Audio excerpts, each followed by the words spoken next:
venía de una situación personal bastante complicada, había perdido un bebé.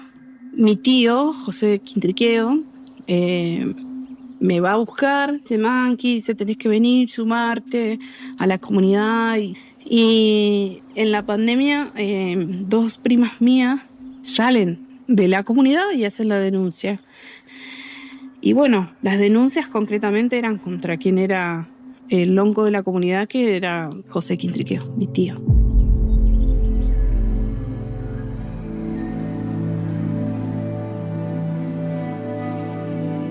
Y bueno, una de las decisiones que tuvimos que tomar para generar este cambio fue expulsar a quien era el lonco, mi tío José Quintriqueo, expulsarlo de la comunidad porque en un acto ejemplificador tenía que ser como el límite de lo que se puede tolerar en una comunidad.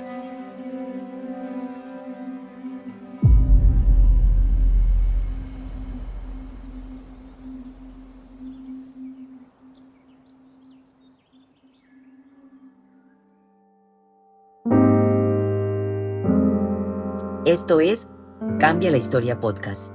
Periodistas de América Latina investigando sobre violencias estructurales con enfoque de género desde una perspectiva constructiva.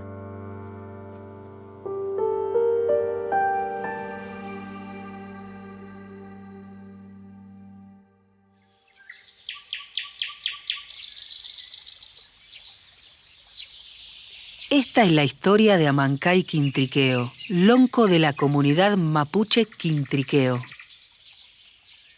Mi nombre es Belén Echeverry. Hago radio en Furilovche, ciudad conocida como San Carlos de Bariloche. Acá, en la Patagonia Argentina, a fines del siglo XIX, el Estado-Nación se consolidó como tal en base a un genocidio contra los pueblos originarios.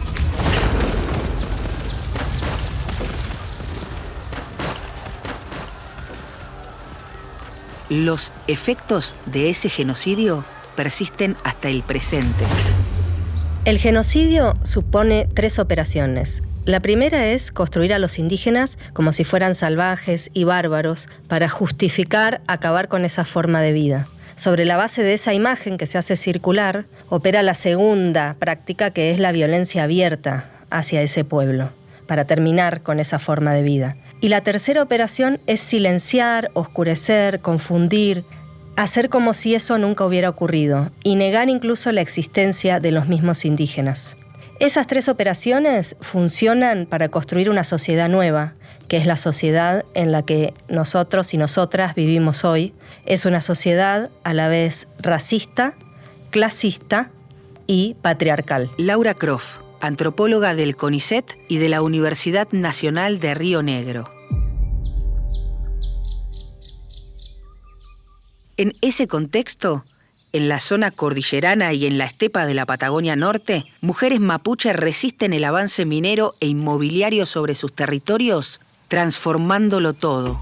Mari, Inche Amancay Quintriqueo Piñén, Inche Lonco Toñilov Quintriqueo, Quiñel Mapu, Consejo Zonal Las Quenche, de la Confederación Mapuche del Neuquén. Soy Amancay, soy parte del Círculo de Autoridades de la comunidad Quintriqueo. Soy parte del Consejo Zonal Las Quenche, que confluye a las 4 comunidades que estamos rodeadas del lago. Esa es nuestra identidad, que sería la 6ª zonal de la Confederación Mapuche de Neuquén, que es nuestra organización a nivel provincial de Neuquén.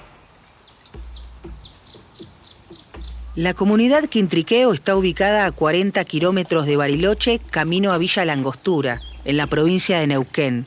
Integra la zonal Lafkenche junto a las comunidades Melo, Paichila-Antreao y Quintupuray. En las 4 comunidades habitan más de 400 personas. La presión contra el pueblo mapuche en esta zona está basada en intereses inmobiliarios. La presión contra nosotros siempre es inmobiliaria, sí. Es como nuestro punto débil por los territorios que tenemos, ¿no? Estamos rodeados de lago, tenemos menucos, tenemos mallines, o sea, hay mucho reservorio de agua y vienen por eso lo sabíamos de hace mucho tiempo. En su proceso de reafirmación territorial, la comunidad Quintriqueo sufrió y resistió varios intentos de desalojos. Uno fue impulsado por familiares del dentista de Julio Argentino Roca, Jorge Newbery, a quien el jefe de la denominada Campaña del Desierto regaló tierras mapuche durante el genocidio. El lonco José Quintriqueo fue un protagonista central de esos procesos. En el año 2003 se hace la primera reivindicación del territorio, motivados por mi tío José Quintriqueo, que el conflicto ahí era con Newbery, ¿no? Ajá. Con el dentista de Roca. Y lo desalojan a mi tío Fernando, que es el hermano mayor, o sea, el hijo mayor de mi abuelo. Sí. Él estaba viviendo en una casa que había sido hecha por peones que había contratado Jorge Newbery y que habían construido como si fuera una casa así de élite, ¿no? Una tipo estilo mansión. Y el Newbery lo que hicieron fue construir esa casa y ellos solo lo usaban cuando venían 1 o 2 veces al año. Y durante todo el lapso del año ahí vivió mi bisabuela, que mi bisabuela era como la empleada doméstica, la que mantenía la limpieza del lugar. Todo. O sea, mi familia lo sacaron de esa área donde Newbery se adueña, después de lo mal llamada conquista del desierto, y los mandan a mis tíos todos a vivir a la montaña. Pero ellos tenían que venir a ser de empleados ahí en su casa. Eso me contó Amancay en el verano del 2017. Ella era huerquén de su comunidad, vocera. Entonces Fernando, un tiempo antes, había ido a esa casa que había quedado abandonada, porque venía cada tanto venía, ¿no? Y ya hacía mucho tiempo que no volvían estos Newbery. Y los agarran a mi tío, y vivía su hijo, que es mi primo, con su familia, los agarran y los desalojan del lugar. Y bueno, se empieza a hacer toda la estrategia de cómo hacer para, como los habían sacado, volver, porque no nos podían sacar, porque era nuestro. Y bueno, a partir del 25 de mayo del 2003 es que nos reivindicamos como comunidad y que se reivindica el territorio. Ahí volvemos nuevamente y desde ese momento es que nunca más nos pudieron sacar. Hubo otros más de 10 intentos de desalojos contra la comunidad Quintriqueo que motorizó la familia Broers, que se hizo propietaria desde 1973.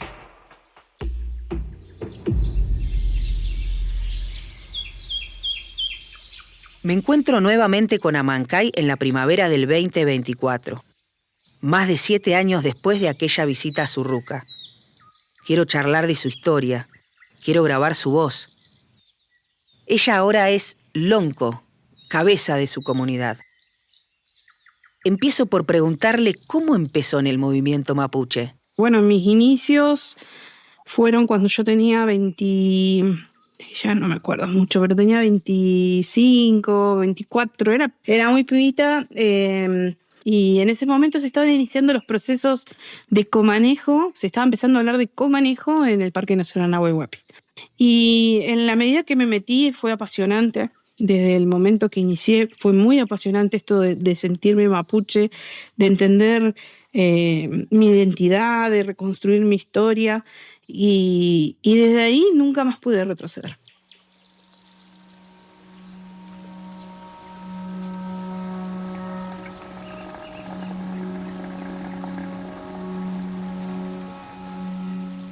La comunidad Quintriqueo habita una zona que se incluyó dentro del Parque Nacional Nahuel Huapi en los años 30. El comanejo que menciona Amancay es un espacio de articulación entre el Parque Nacional y las comunidades mapuche. El comanejo sería como comanejar de manera conjunta con parques nacionales y las comunidades de los territorios. Obviamente no es comanejo cuando uno se imagina que es igual y parejo, no, porque es una institución contra nosotros, que no somos. Pero bueno, es bastante desigual, pero era la herramienta que teníamos para hacer todo un proceso de diálogo, de que lleva también 13 años, de comanejo, con idas y vueltas, muchas reuniones, tomas de intendencia. No fue todo tan tranquilo ni pacífico, hubo tensiones, pero hemos sabido sobrellevarlo. Pero bueno, ahí está mi escuela, ¿no? Legmia, comanejo, y ahí me fui formando. Los espacios de relación con el Estado en el marco de políticas públicas han sido para Amancay espacios de formación política. En el mismo sentido lo son los espacios de militancia a nivel internacional como el Etnia. Legmia fue para mí mi escuela. Porque ellos, Enegmia es una organización de mujeres indígenas de toda América y que lo que ha hecho desde hace más de 20 años es darnos herramientas a otras mujeres, a darnos más herramientas para que podamos seguir incidiendo en nuestras organizaciones y seguir teniendo roles de liderazgo como el que después me fue tocando, ¿no? Porque esto fue todo un proceso. Llevo más de 20 años en esto y bueno, recién ahora, podríamos decir, fue hace muy poco que me toca hoy ser lonco, ¿no? De mi comunidad. Cuando Mancay todavía era huerquén, las mujeres de la comunidad empezaron a darse espacios internos de conversación en los que compartieron experiencias dolorosas. Empezó todo un proceso de nosotras como mujeres de poder hablar y poner en palabras tanto dolor. Y fue muy fuerte. Y en conclusión yo les puedo decir que la mayoría de las SOMO, mujeres de la comunidad, habían sido abusadas cuando eran niñas. Y yo creo que desde ahí fue la gran crisis que hemos tenido como comunidad.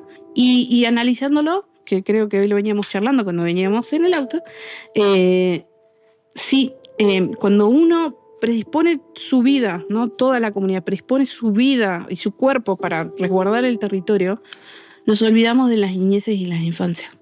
Y ahí esos abusos sucedían en esos momentos.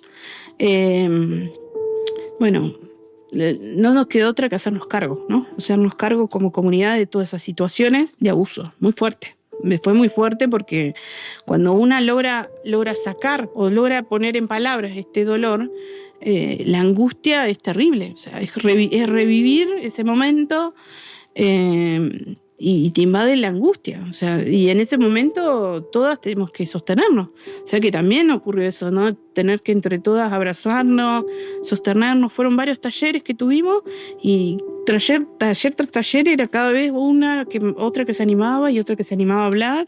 Y fue terrible, o sea, llegar a esto que les digo de que la mayoría han sido abusadas intrafamiliarmente, porque siempre fue así. ¿Qué pasó después de eso? Después de que ocurre esto, habíamos empezado con todo un proceso de decir, bueno, porque hay nombres, ¿no? O sea, y esos hombres son también integrantes de la comunidad, ¿no? Eso es lo fuerte, ¿no? Entonces, eso empieza a generar un desequilibrio a nivel comunitario. Y sí, empezaron las tensiones, ¿no? Eso es algo que sucede y que nos pasa a todas. Está el que te cree, el que no te cree, el que te dice estás mintiendo, el que lo niega. Tuvimos que atravesar eso, habíamos propuesto a ver cómo también lo empezábamos a abordar con los Wentru, con los hombres, pero ya no se pudo. Llegó la pandemia y en la pandemia dos primas mías de la comunidad que no habían sido parte de estos talleres se animan a denunciar. Salen de la comunidad y hacen la denuncia. Y bueno, las denuncias concretamente eran contra quien era el lonco de la comunidad, que era José Quintriqueo, mi tío. Mientras esto ocurría, la presión sobre el territorio continuaba. También tuvimos una orden de desalojo en ese momento de uno de los territorios que estábamos en resguardo, lo que es llamado Broers, ¿no? Contra Broers. Y eso nos ayudó para poder empezar a hablarnos. Así que tuvimos que organizarnos también, ir a resguardar el territorio y aprovechar ahí para entre los trabunes empezar a hablar del tema, empezar a ver cómo nos reorganizábamos como comunidad.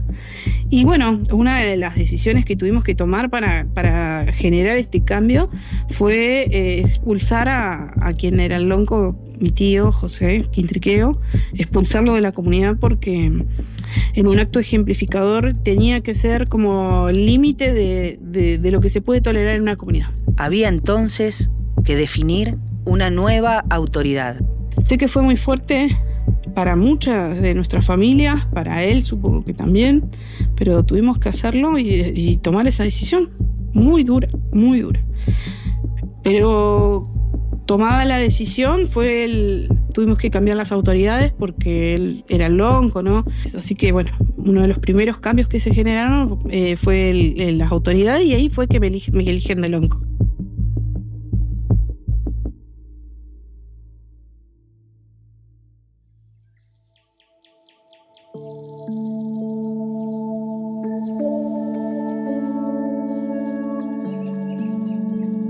¿Qué cambios se dieron en la comunidad a partir de ese proceso? Nos damos la posibilidad hoy de generar espacios de formación, espacios de aprendizaje.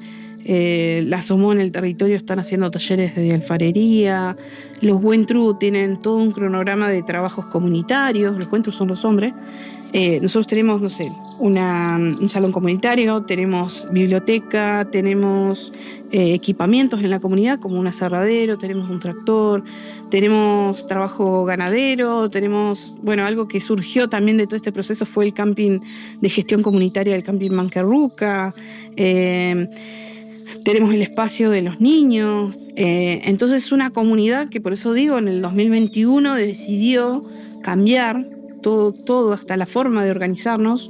Amancay Quintriqueo es la lonco más joven que haya tenido su comunidad. Tal vez por eso construya espacios para compartir historias y experiencias con infancias y adolescencias. Hoy soy lonco de mi comunidad. Hay muchos niños y muchos jóvenes que hoy me siguen. Mi intención es fortalecerlos, así como yo cuando arranqué me dieron la posibilidad de ir a una escuela o de un espacio de formación. Es como yo desde tan más chiquitos puedan ellos tener herramientas para ser fuertes para este mundo, ¿no? Este mundo cruel, racista, ¿no? Que está ahí afuera esperando que salgamos para justamente haciéndonos dudar de nuestra identidad, de lo que somos, de cómo vivimos. Los niños, las niñas, les jóvenes, las mujeres. También hay un círculo de autoridades, no soy yo sola, en ese círculo de autoridades hoy somos 6 mujeres y 2 hombres. Las mujeres mapuches están asumiendo roles, el espacio que nos debíamos, espacios donde las mujeres pueden sentirse capaces de tomar decisiones, ¿no? Porque ahora se ve mujeres que son lonco, mujeres que lideran espacios organizativos, que toman decisiones. Entonces, cuando nos dan ese reconocimiento a los Wentru, ¿no? Y que nos entienden que es innecesario que estemos a la par y que podamos trabajar de manera colectiva, dual, ¿no? Complementaria, ahí es cuando nosotras nos damos esa oportunidad de ser lo que somos realmente. Y eso es lo que está pasando. Está pasando en nuestra comunidad, pasa en la zonal, en la confederación. Hay otras mujeres que van escuchando y se van animando también a pasar todo este proceso que yo conté que pasamos nosotros, que no es fácil, pero que son necesarios, que nos tenemos que dar estos procesos en las comunidades, descolonizarnos nosotros mismos de todo lo que nos han impuesto. En medio de todo esto, Amancay y cientos de mujeres mapuches que viven en más de 200 comunidades con conflictos territoriales en la Patagonia Norte Argentina, resisten combatiendo el racismo y el patriarcado, transformándolo todo. Y resistimos por nuestra identidad. Existimos, vamos a seguir existiendo y son un montón de infancias y adolescencias que hay en nuestros territorios y no vamos a dejar de existir, o sea, ya está. Hay mucho por cual nosotros seguir resistiendo, ¿no? Porque muchas veces todas estas situaciones nos agobian, nos bajan esto de estas ganas de seguir luchando, pero vamos a seguir fortalecidos en los territorios y vamos a seguir resistiendo.